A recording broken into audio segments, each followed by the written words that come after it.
Hopefully you can see me. I'm waiting for a confirmation from my colleagues in Budapest. Okay, all fine. I got some confirmation. All good. Very well. Okay, I think we're going to get started.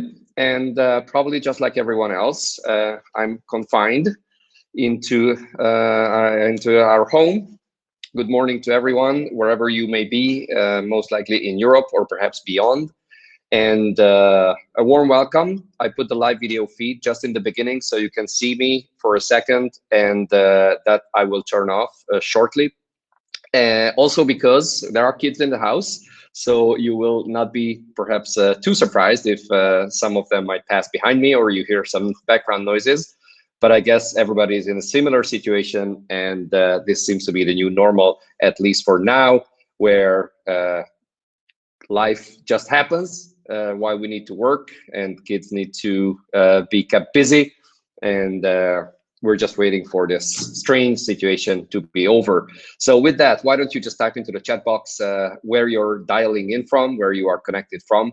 That will be very helpful and interesting just to see the diversity of everyone all over. And I actually have my little one. He's my in-person audience looking at me. He is very interested in the EU recruitment and selection system from A to Z, just like all of you. So with that, I'll turn off the camera and you'll hear my voice. And I see, wow, even from Kenya, this is impressive. Someone is dialing in. Malta, Brussels, Germany, Bamako, Croatia. This is outstanding. Stockholm, from all over the place, Bulgaria. Excellent. Well, thank you so much for taking the time to join this interesting webinar. We are recording this, and the slides, the recording, everything will be available. I have Lenke and Veronica who are helping me virtually from Budapest, from their homes, with all the technology and making sure that everything runs very smooth.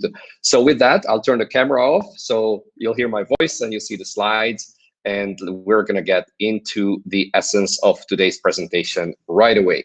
If you have questions, as always, type it into the chat box. I'll do my best to answer those, and I'll do my best to follow up if there is not enough time to get back to you in the live session. So with that, today's topic is EU, and more specifically the EPSO selection and recruitment system is the one that we'll be covering from A to Z, and seeing how you can get a permanent EU job or an open-ended contract from the EU, making sure that your employment situation is more stable and you're working for an EU as a fully fledged EU official. Okay, now the slide doesn't seem to be loading, but here it goes. And let me quickly close this pod. Very good. And let's start with the very first idea. Who are the EU officials and what do they do? EU officials are as diverse as any member state public administration official or civil servant, but EU officials are not politicians or diplomats. They are not assigned by their, so to say, home country or the country where they're coming from. They do not represent the country they are coming from. Obviously, culturally, linguistically, in many ways, they are very connected to those countries, but they are not those representatives. EU officials are employed directly by the EU institutions, so their employer is not the Spanish, the French, the Bulgarian, the Romanian government, but the EU as such. So that is why there's a staff regulation, which is very unique and specific to the EU officials themselves. EU officials are hired on temporary or permanent contract. So there could be contract agents, temporary agents, and obviously the most coveted, the most attractive type of contract are the permanent contracts where they don't expire. So essentially that's for a lifetime, unless an EU official decides to take an unpaid leave or quit the job entirely, which is not unheard of, but generally this is a very attractive proposition. And then last but not least, EU officials, they are the ones who keep the EU running. So they are really the engine behind the institutional work that we see in legislative, in financial, in political terms. So with that, how can you get one of these jobs? Well, you certainly have to participate in some form of a selection process or competition and successfully complete a series of selection tests organized by EPSO. EPSO being the European Personnel Selection Office. So here's one important distinction. When we talk about EPSO, they are not a recruitment service. They do not recruit. It's a very common misunderstanding. It's a bit of a technical linguistic clarification that needs to be made. Selection is what they do. They run the competitions through which eligible candidates will be found. And once the eligible candidates are placed on a reserve list, that is when they can be recruited. All right, what kind of positions can you have when you work for the EU? The type of positions, essentially 4 types. One is administrators. This requires a degree, at least a bachelor's degree, and these are the kind of posts with the highest level of responsibility and political work. Assistants and secretaries. So these are 2 slightly different categories, because assistants often do very, very substantive work, project management, financial issues, dealing with coordination of EU programs or EU funding, whereas secretaries are doing clerical jobs. There are also the linguistic type of jobs, so translators, interpreters, proofreaders, and the EU employs a lot of them, given the fact that there are 24 official languages. And specialists. Specialists would be, say, competition economists. These would be nuclear inspectors. These would be food safety specialists. So they are the ones with a highly specialized profile, often with a degree in natural sciences or a degree in life sciences or mathematics or any other. Good. And then in terms of word on temporary agents. Temporary agents are slightly different. So they're a little bit in between this system, because temporary agents typically do not go through EPSO selection process. So what that means is usually EU agencies, say the Food Safety Authority, the Medicines Agency, the Plant Variety Office, there are dozens and dozens of EU agencies, they typically employ temporary agents. And by definition, that's a fixed term contract. And yet, temporary agents are selected directly by those EU agencies on the basis of an open application, a CV, or for American terminology, a resume, and a cover letter. And usually there's an interview and occasionally some form of a test. Not always, but sometimes there is a written test that they require. This varies from one EU agency to another. As opposed to this, we talk about contract agents, and they go through a systematized process that is administered by EPSO. Just like for the permanent jobs, all the 4 that I sent you, those 4 are also run through the EPSO system. So temporary agents are a little bit the odd one out. And this is a special kind of legal administrative contract. But I wanted to flag this so you're aware, because especially for EU agencies, as I mentioned, they are the ones who typically have this sort of contract. And then let's look at the selection process step by step. And here's a 7-step model that I'm going to present to you. Let me take just 1 second of a pause where I look at questions. I see 1 or 2 already came in. So 1, regarding diplomat, how about officials for the EEAS? EEAS stands for the European External Action Service. Do they have any kind of diplomatic status, or the heads of delegations, missions in third countries have any diplomatic status? Third countries being non-EU countries. So the EEAS, the External Action Service, is a hybrid organization. It's a bit like a foreign affairs ministry, but it's a blended organization where some of the staff is coming from the European Commission. So they are seconded by the European Commission. Other staff is coming from the Council of Ministers. And the rest of the staff is coming from national administrations. So the Spanish civil service or the Finnish civil service would be sending some of their staff, civil servants, or perhaps even diplomats to the external action service. And then they're placed in countries around the world.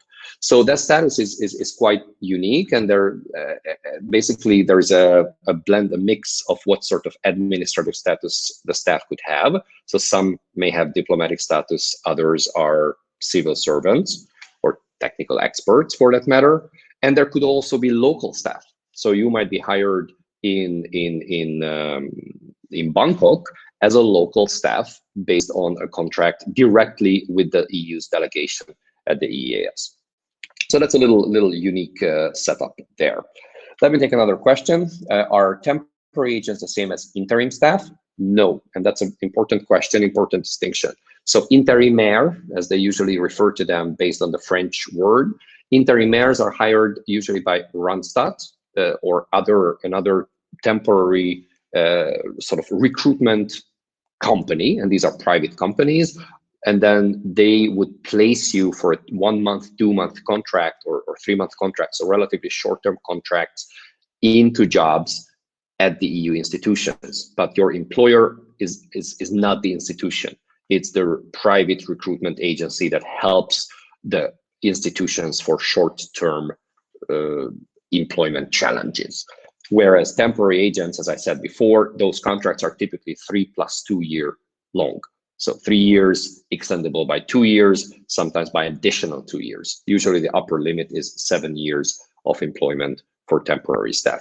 And then again, yet another footnote, there's even such a strange thing as open-ended temporary contract, which is a total paradox. So this is almost permanent temporary contract, with the difference being that it can be terminated.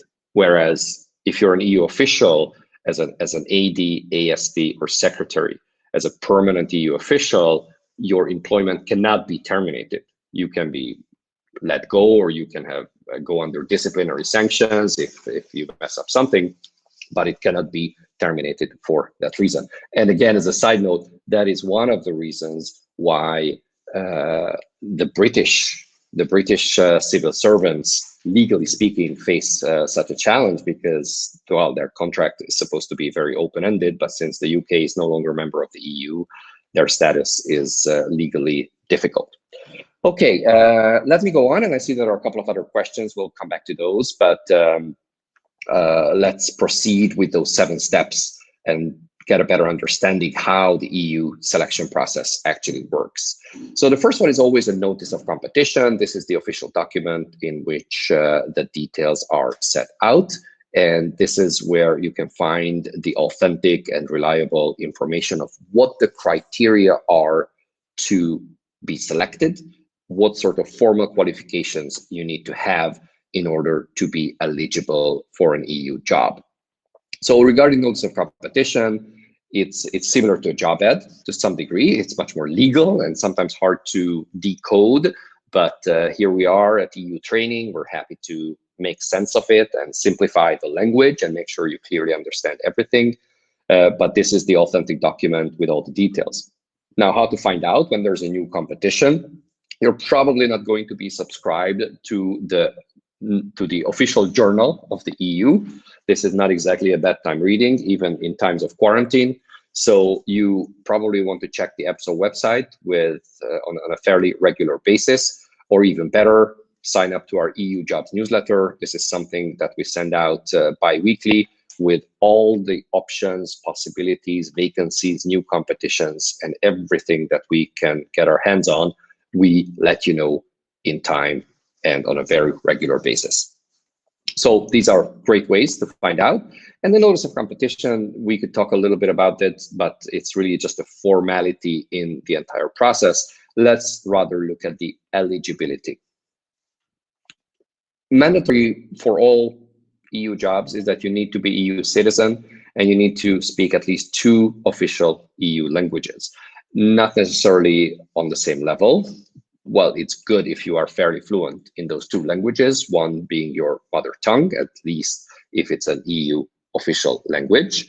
and then another language that you master on a high degree. Obviously, if you have a third language, that will help your employment prospects and it will help your career prospects. But in most cases, 2 languages would be sufficient. And that essentially means 1 foreign language, because you probably already speak one really well, given your upbringing. For linguistic jobs, on the other hand, you usually need a third language. So if you're a translator or interpreter, they typically require you to speak or at least be fairly competent in another language that you can translate from or interpret from into your main language. There are other criteria for eligibility. So for instance, if your country has a mandatory military service, you need to have completed that, or you need to demonstrate that you were exempted from that. And good conduct. So for instance, that you don't have a criminal record, or if you had one for whatever reason, it's no longer applicable, or it doesn't hinder your employability prospects. Let's look at number 3, application. That is the most practical, the most actionable part of the entire process. So when it comes to application, you need to fill in the application form on EPSO website, which is the official EU website. Make sure that every single question is being answered. And this, in terms of the CAS competitions, before I get there, let me take a couple of questions that are coming in to make sure that all of these parts have been covered before I transit to the CAST system, which is not so new, but a relatively unique kind of approach to the selection system. So let's see. Is the process the same for JPP? Now, those who are not too invested into the Brussels jargon and haven't been following the EU job field so closely, the JPP is the young. It's actually a YPP to some degree. So it's a junior professionals program. It's not young professional programs, junior professional program, which is a relatively new system, and it's an experiment from the Commission's HR department, where they want to ease the way of EU trainees into a temporary job working for the institutions.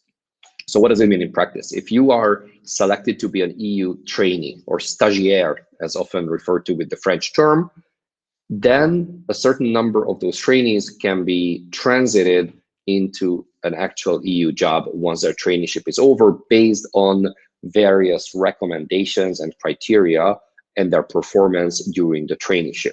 And this is a much criticized program because it's not as transparent as it could be. It's not as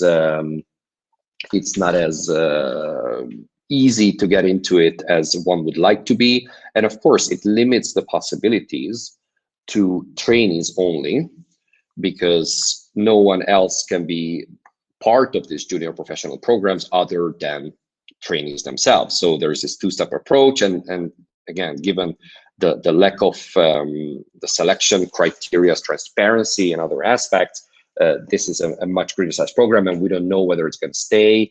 And it's only just a handful of people, I think 30 or 40 people who are selected. So it's not a major dent in the system. Okay, are there quotas of posts per member state? This is a question that gets asked very often. The answer is not as clear yes or no. So what happens there is, according to the staff regulations, the EU and the institutions must ensure a broad geographic balance among the staff in proportion to the member states, the number of citizens in a member state. So if you take the size of Italy, compare it to, say, Cyprus, obviously there are huge differences. So you're not going to have 500 Cypriots and only 300 Italians working overall in the institutions. Yet it's a very difficult question, because not all jobs are really considered equal, in the sense that if someone has a status of a head of unit, is it the same absolute number as someone who's working as an assistant, or vice versa? What is the level of responsibility in a given job versus the nationality. So you can just look at the absolute numbers and the distribution of nationalities, but then if you break it down according to the administrative status, that the secretaries, the assistants, the administrators, and all the others, the picture becomes much more complex. So broadly speaking, there's some proportionality to the size of a member state and the number of citizens from those member states working in the institutions, but it's definitely not a perfect correlation. So it's not like, again, taking the previous example, if you take Sweden and the Czech Republic, you get the proportions of these two countries and say, well, are the staff, are they proportionate the same way? Well, the answer is no, but then it becomes more nuanced than that. Right. Would UK citizens be able to apply after Brexit? To the best of my knowledge, no. So by all, like legally speaking, the UK is no longer a member of the EU. So UK citizens will not meet the criteria of being an EU citizen. And again, those who are already working at the institutions as British citizens, that's a different matter. But for new staff, as far as I know, this is not possible. Where can you find job offers for intérimaires posted by Randstad? Unfortunately, I don't know. It's most of the people I know who had this kind of contract, they heard about it directly from friends who heard about the vacancy, the need inside the institutions. And then they basically ran the system through Randstad, but it's not that they went directly to Randstad to find out about opportunities. Which is not to say that you couldn't call them up and you couldn't try and ask them, how can I learn about new opportunities? Do you publish it, or just put my name or my CV into your database? And as soon as there's a match or there is an opportunity, please let me know. It never hurts to ask. And then one more before I go on. Do I have to translate my documents in English, bachelor, master, PhD, or other documents in an official public agency or lawyer can do it? I don't want to say something which may not hold water, so rather check the notice of competition, or rather during the process, EPSO will tell you very specifically, or the selection board will tell you very specifically what kind of translation you might need. To the best of my knowledge, as long as your degrees were issued in one of the EU's official languages, they will not require any translation, because they have these nice lists of what are the official diploma titles and issuing authorities. So as long as one of those are shown on your degrees, you will not need a translation. But again, make sure to check it according to their requirements. So let's go back to our system, to our process. CAST competitions. What are the CAST competitions? It's contract agents for specific tasks. So it's contract agent selection system.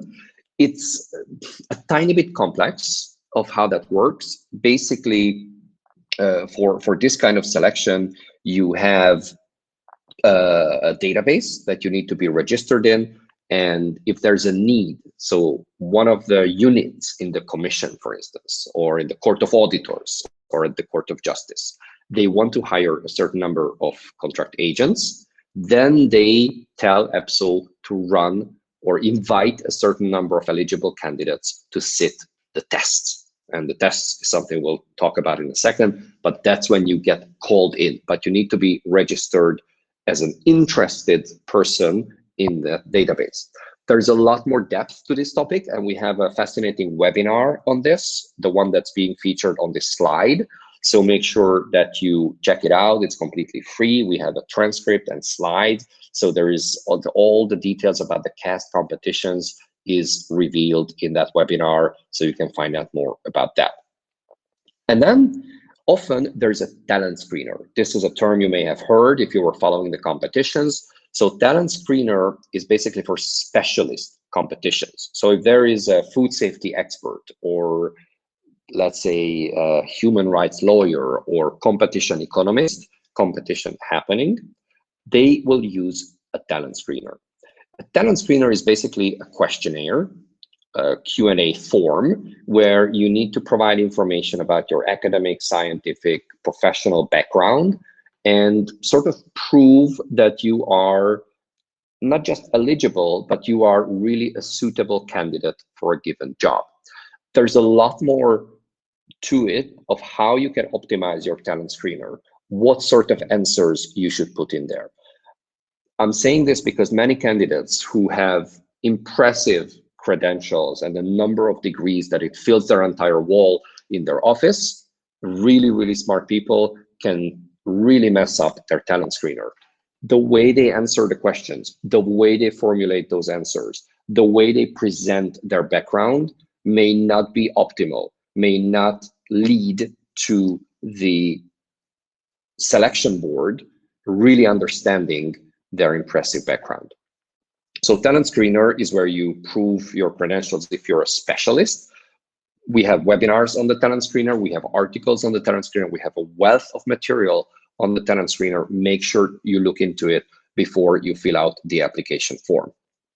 And basically, the way it works is once you've answered all those questions, then you get a score for each of your answers based on how the selection board members evaluate it. And then based on those scores, you either pass or you fail to the next stage. So make sure you get this part right. And here's a slide on the webinar that I mentioned a moment ago. Everything you need to know about EPSO's talent screener. There's the webinar recording. Look it up on our site, and that should help you to a great degree. I see here one question: where can I apply to the talent screener? It's not an abstract thing, the talent screener. So if there's a specific competition that was announced, there's a notice of competition, as I mentioned, for auditors or for nuclear inspection specialists or biochemists or whatever topic it may be, talent screener will be part of that competition process. So you will be required to fill that in within the framework of an announced selection competition. Right, and one more thing that I wanted to highlight here is if you want any expert guidance, we also have our coaches and our trainers who are ready and happy to help you with your application, whether that's the talent screener, whether it's linked to other application, or you're applying for a temporary agent job and you need to just optimize your cover letter and your CV. All of this is available, and we're ready to assist you through Skype or email or any other channel with your application. And just to interject here, I see that a lot of you are asking when will be the next competition and the 85 competition. Well, according to the latest information we have, the 85 generalist competition, so the public administration, one that tends to be the broadest, it's not happening this year, and this is independent of the coronavirus situation. There was plan, and there still seems to be a plan to have an 85 lawyer competition. So 85 is for administrator, entry-level lawyer competition, and that is still in the planning. So hopefully that should be announced when the lockdown gets eased in most of the countries and most of the places, and there's a bit more planning possible. We don't know when exactly that might be, but again, the 85 lawyer is probably happening. And there are quite a few other competitions that are being planned, and at least they were planned even until a couple of weeks ago, 10 days or 2 weeks or something like that. And I'm trying to recall because I don't have the list in front of me, for secretaries, a major competition for secretaries, even for maybe diplomatic advisors, something like this. Don't quote me on that, but something in the field of foreign affairs or international issues. There was even competition being planned on those topics, and quite a few others. So EPSO is still busy making those plans, and hopefully those plans will become reality fairly soon. Okay, let's go on to the next part, selection process. So we had step 1, 2, 3. What is number 4? Number 4 is when the situation gets a bit more real, a bit more serious, and a bit more practical. Computer-based tests. What are the computer-based tests that most of you have probably heard of? Some of you have tried, others just heard intimidating rumors about. Computer-based tests, these are held at EPSO test centers, which are, EPSO has contracts with different companies, or at least one, Prometric, which runs test centers around the world.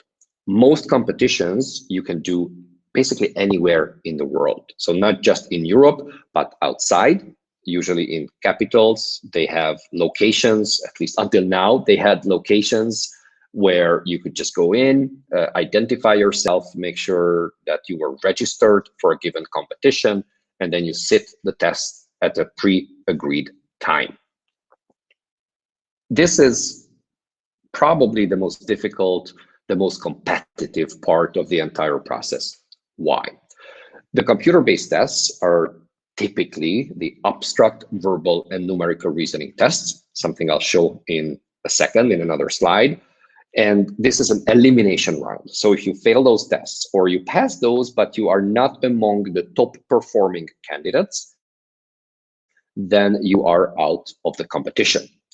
For specialist competitions, by specialist, as a reminder, these were the competition lawyers or economists or auditors or nuclear inspectors. So for these kind of competitions, it could be part of the assessment center, which means that you don't necessarily do it shortly after registering for the exam, but it's at a later stage and the pass mark is lower. So there for specialists, these tests are there, usually just the pass mark is lower. So let's look at what are these tests. As I mentioned a moment ago, these are typically verbal reasoning, numerical reasoning, and abstract reasoning tests.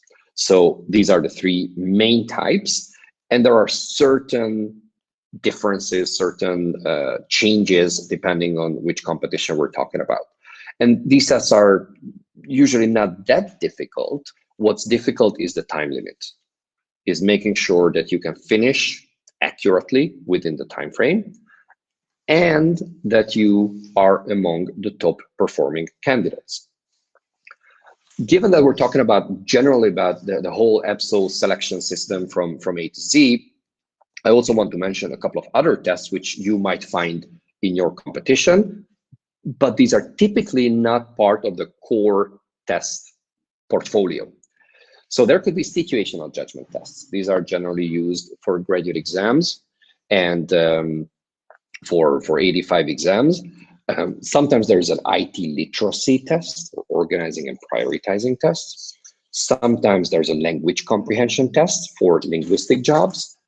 And sometimes there is a field-specific test. So for cost competitions, the contract agent competitions, if you are applying for a project manager or you're applying for IT expert or similar, there could be a targeted, dedicated test on those things. But again, these really depend on which competition you are enrolled in.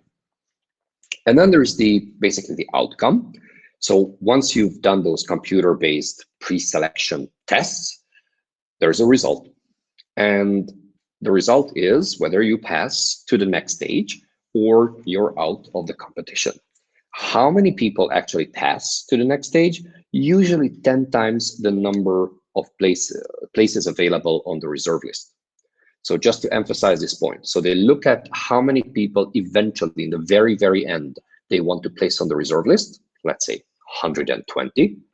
So you multiply it by 10, so around 1,200 people will pass the pre-selection test. Now, how is EPSO or the selection board going to know how many pass?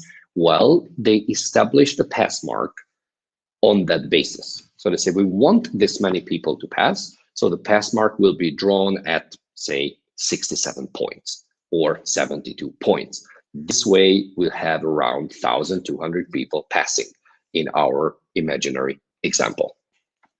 Okay, so with that, a couple of webinars that you can watch, you can learn from, and all of this in the upper part of our slide, all of this is free. So you have beginner's guide to the verbal reasoning, numerical reasoning, abstract reasoning, situational judgment, organizing, prioritizing, language comprehension. All of this is free. You can use your quarantine time and your lockdown time, as long as your kids let you watch this, or you watch it in 5 parts when you can get away quickly.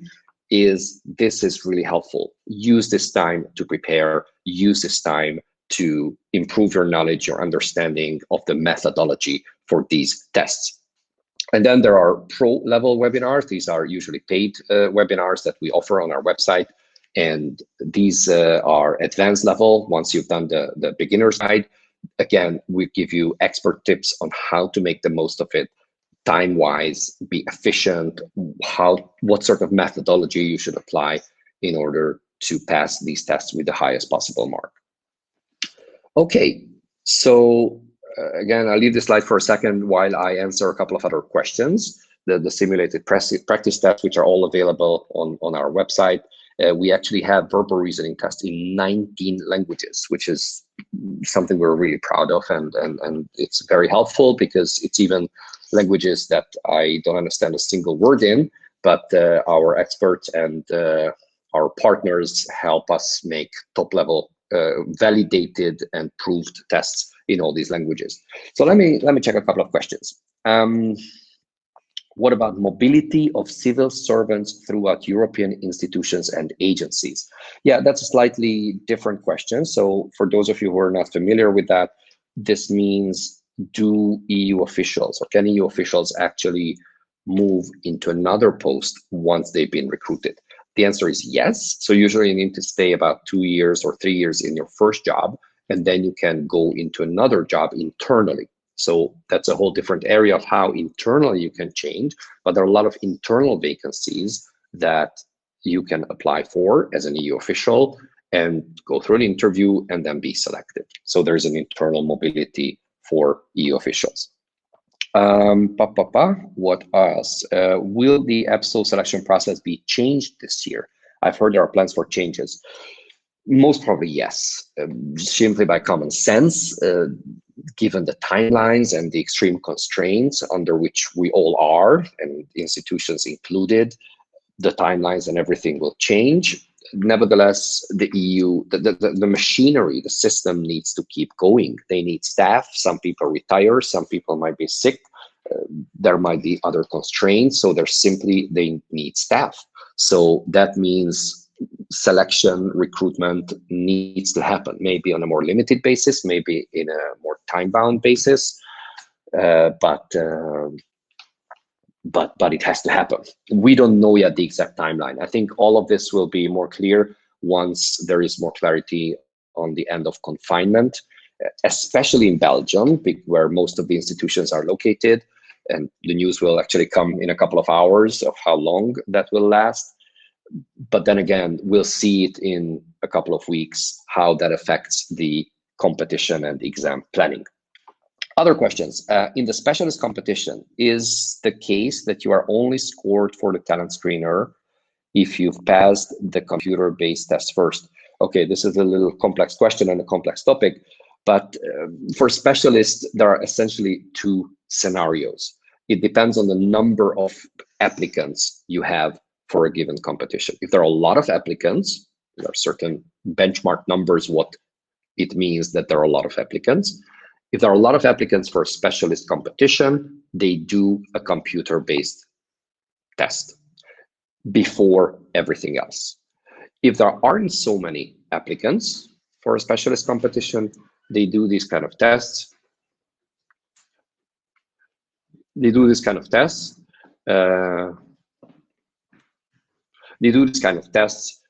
as part of the assessment center, So that becomes slightly different. But then again, for specialist competitions, if you have a question or you're enrolled, if you are enrolled, then just let us know. If you're anyway confused or need questions, we're very happy to answer you by email in any case. Okay, let's go on to the next part, which is the practicing. Yes, this is just about our internal slide on the services we offer you to help prepare. Intermediate test, step 5.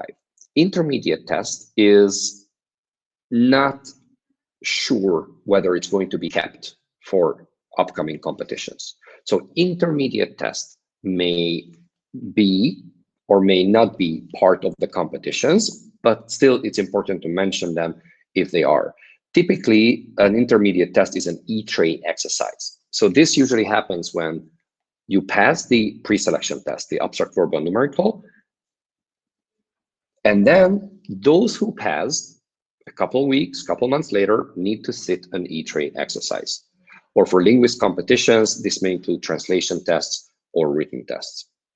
So, as I said before, it's not obvious that these are always part of the competition, but worth mentioning since we covered the entire process.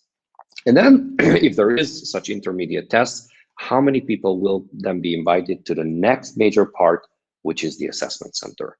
So how many people? Usually 2.5 times the number of places on the reserve list. So going back to my previous example, if there are 120 places on the reserve list, there will be around what is that, 250 to 300 people invited to the assessment center, which is the main step or the next step in this process. So how you prepare for this? This is just a summary of all the resources we make available for you. So we have ebooks, we have webinars, we have simulations, we even have coaching on all of this with our occupational psychologists and HR experts. So feel free to get in touch, and they will assist you if you are a little lost, which is perfectly understandable. And then the step 6 is the next major step, excuse me, which is the assessment center. So just as a recap, what do we have so far? The actual test that you had to sit was the pre-selection, so typically abstract, verbal, numerical. And then the other one is the assessment center. So these are the two major building blocks of the process. And there could be other steps and an intermediate test, but these are the two sort of pillars of the selection process. What is the assessment center? If you got so far, well, you have a very good chance of becoming an EU official, because if you recall the previous slide, about 2.5 times the number of places on the reserve list, that's many people are in the assessment center. So almost every second person who goes to the assessment center will succeed in getting on the reserve list. What is the assessment center? It's essentially typically a one-day series of tests where they evaluate certain competencies that you have.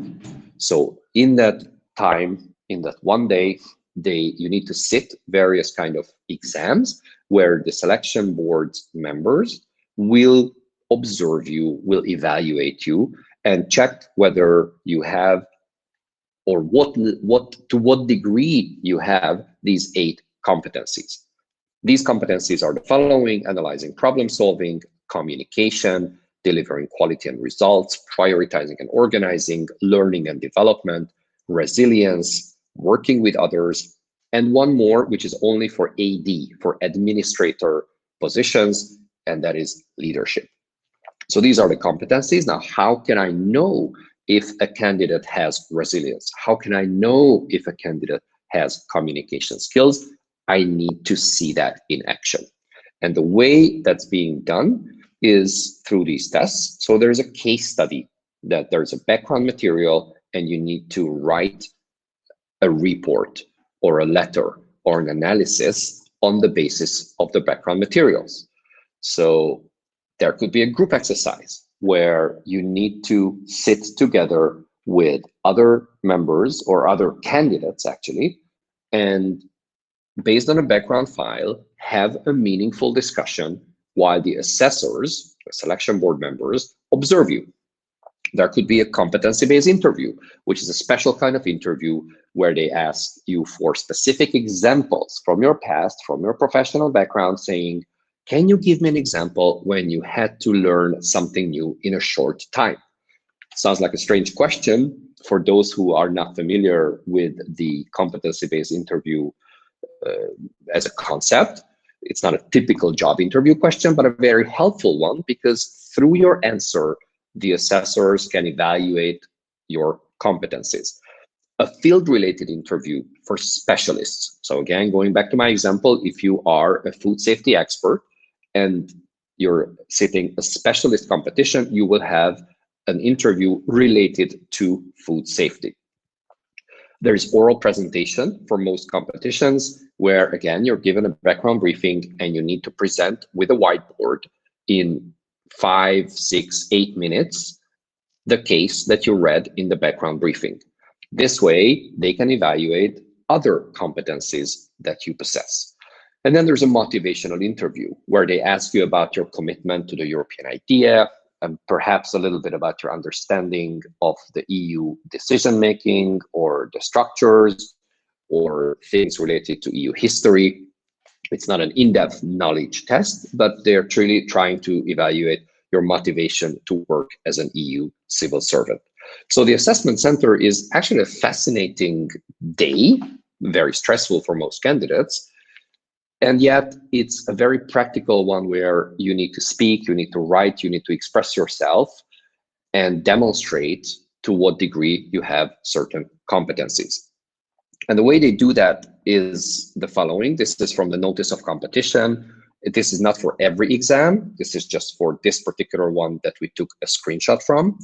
So you can see that analysis and problem solving is being tested through the oral presentation and the e-tray exercise.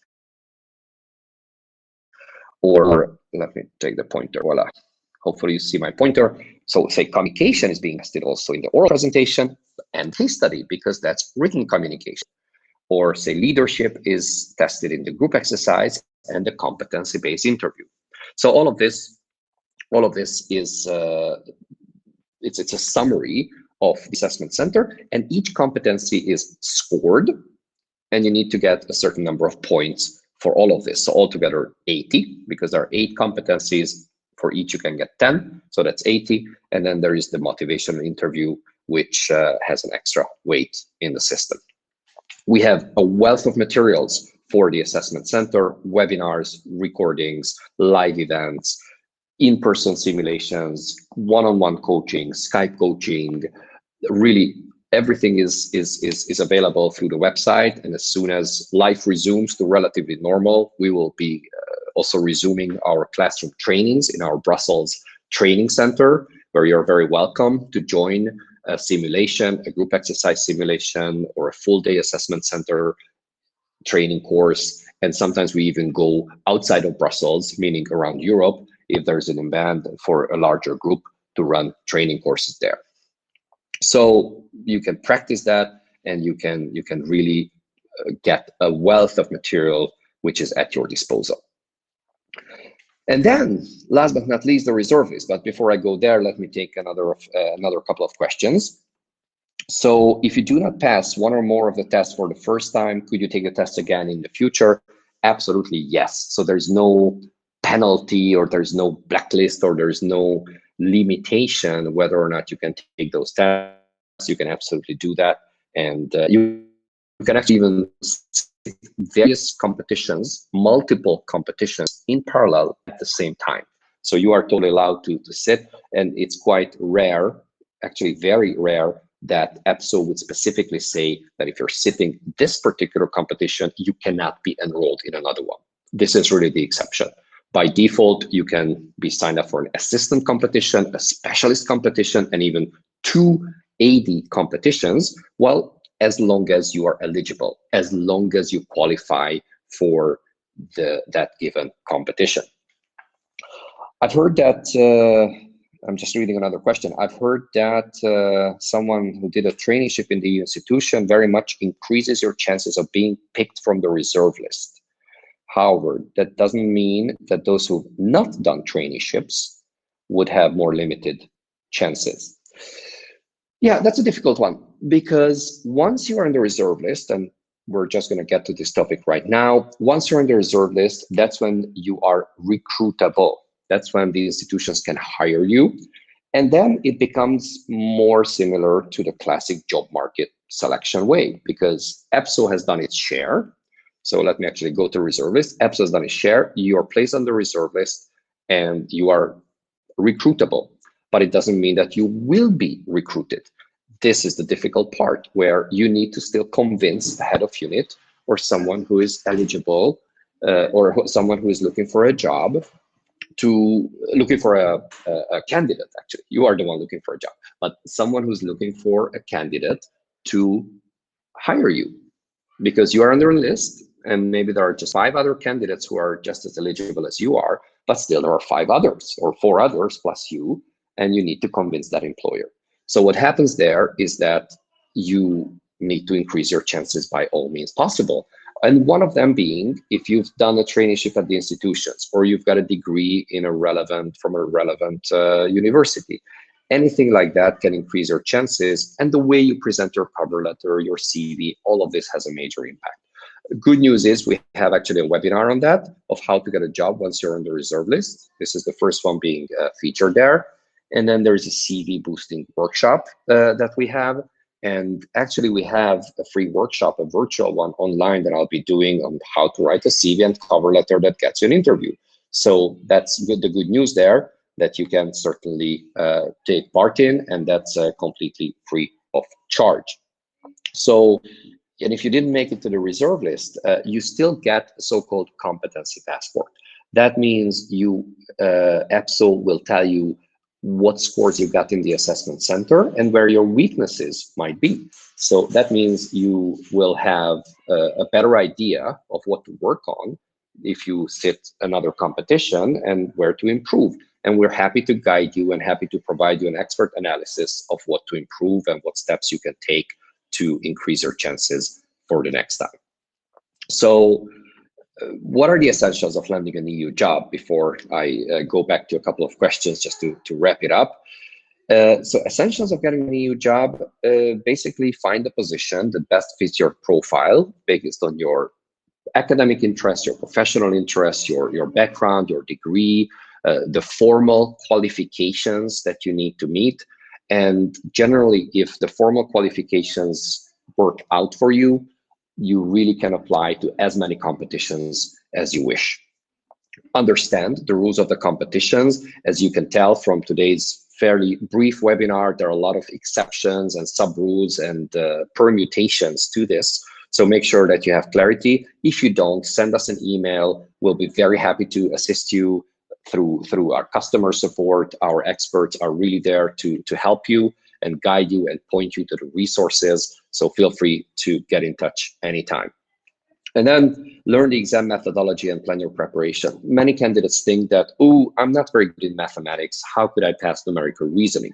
There's a method to it. There's a way you can prepare. There's a way you can do these exercises relatively fast. And it's a skill to some degree that you can practice and you can improve, just like a sports activity, just like learning a new language. The more you practice, the better you will get. And then practice the test that you'll be facing as much as you can.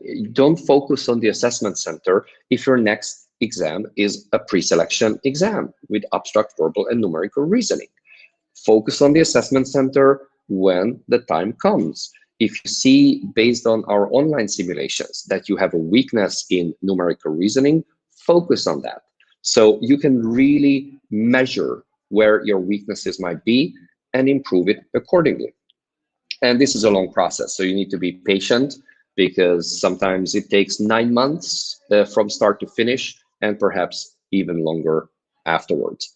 And in this race, really, preparation matters a lot. It's really comparable to a sports preparation, perhaps a marathon, though I've never run a marathon, but it does matter that you're persistent, you're perseverant, that you are consistent. Make a study group, prepare with friends, with peers, and that will definitely keep your motivation up. And then again, we have really a lot of resources. There are a lot of Facebook groups that you might want to be part of, where they share rumors, news, ideas, tips. Even if you're formally competitors to each other, still there's a lot of camaraderie where candidates help each other and discuss their latest news and findings.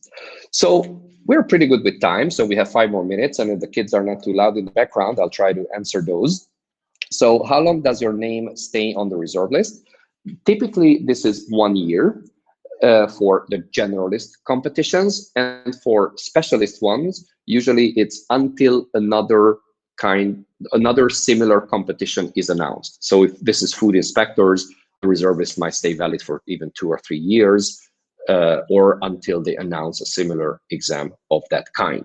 Usually the reservists have an expiry date, which sometimes gets prolonged. So they would put out an official communication saying, there are still a couple of people on the reserve list, or we have an increased need to hire more people, so we're going to prolong the validity of the reserve list. Next question, can an assistant get a promotion to an administrator role? Not a direct promotion. So if you're hired as an assistant, you have basically two opportunities if you have the ambition to become an administrator. You can sit an open competition, just like anyone else, which independent of the fact that you are already an EU official as an assistant. So then you sit an open competition. If you succeed there, then you can transit into an administrative, an administrator role, an AD role, which formally speaking might be even that you resign or your contract ends, or you basically resign and then you're hired as a new administrator. The other one is, I think it's called, whether it's passerelle or, no, it actually has a different name, which escapes me right now, but it has there's a special term where assistants can become administrators through an internal process. So they need to sit a few courses, they need to attend a couple of internal trainings, then there's an exam, and then they become administrators. And I see that the crowdsourced knowledge among you works, and thank you, Barbara and Krista. So it is the certification procedure. Thank you very much. So that's the official name for ASDs to become ADs. And then other questions. If you fail the assessment center, do you have to pass the computer-based tests again? Unfortunately, yes. So for all these competitions, you need to start from scratch, and then you need to sit the computer-based tests and then go through the process again. There's one exception, which is the CAST exam, so the contract agent for specific tests. So there, if you pass the computer-based tests you pass it because you reach the pass mark, those scores are kept in your account. So even if eventually you don't end up getting a job because the interview didn't work out or they chose someone else, you can still actually, you don't need to resit those computer-based tests. That is kept in your profile for a couple of months. What else? What happens if you pass the computer-based test but don't go ahead to the assessment center? Is there a way you can use the CBT for another position? No, the computer-based test is always linked to a specific competition. So it's not transferable. It's not like a TOEFL or a Cambridge English test result or a GMAT, where you get a certain score and you can kind of shop around for MBA courses or academic courses. It's rather that you need to sit those tests each and every time you apply for a specific competition. Okay, what else? Any age limit on candidates? No age limit, which is great news. And I think also from a non-discriminatory perspective, this is the right thing to do. In terms of minimal age, there's no minimal age because there's a requirement for you to have a bachelor's degree at least for AD posts. For others, there might be just a high school degree requirement and certain other formal criteria. So as long as you meet those, unless you're a super genius who graduated from Harvard at the age of 16, there's no real criteria in terms of the minimum age. What else? What does the code AD5 and similar means? Yeah, probably should have clarified that. So AD refers to administrator, AST is the assistant, and SC is for secretaries. And the CAST we mentioned before, and I think that's it. Now, what is the number 5? Number 5 is for administrators, is the entry level, and the higher the number, the higher you are in the hierarchy, at least administratively speaking. So when you get a promotion, it can be that you become from 85, 86, and then 87, and so on. I think it goes until 8016, but 8016 makes you eligible to be a Director General or the Secretary General of the European Commission. Now, this is a bit of a pyramid type of organization, so there's only one Secretary General, and there's a limited number of Director Generals. But again, administratively speaking, that's the level you can have. And then there's also the content of your job. So you can be an 85 and deal with extremely important files. Let's say you're dealing with EU and US relations, and you're an 85. And the reverse could be true, that you're an 80-10 because you've advanced nicely administratively, but the level of responsibility you have might be of less importance. And then for ASTs, again, there is a numbering game there. So that goes from 1 all the way to perhaps 12. Okay, it's all in the staff regulations. So if you really want to go into this, then you can just Google EU staff regulations and you'll find your answers.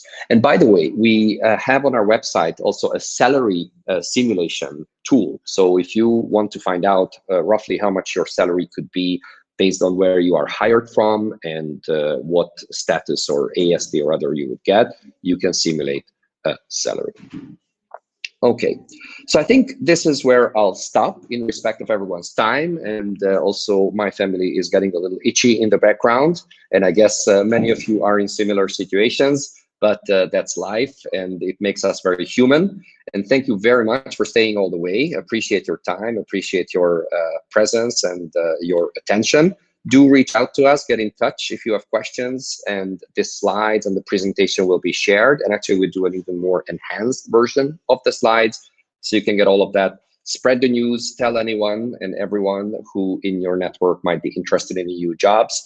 So please spread the news, and hopefully see you next week, where we're doing another free webinar as part of our series during lockdown. Hopefully that helps your career prospects. So thanks very much, everyone, and take good care wherever you might be in the world.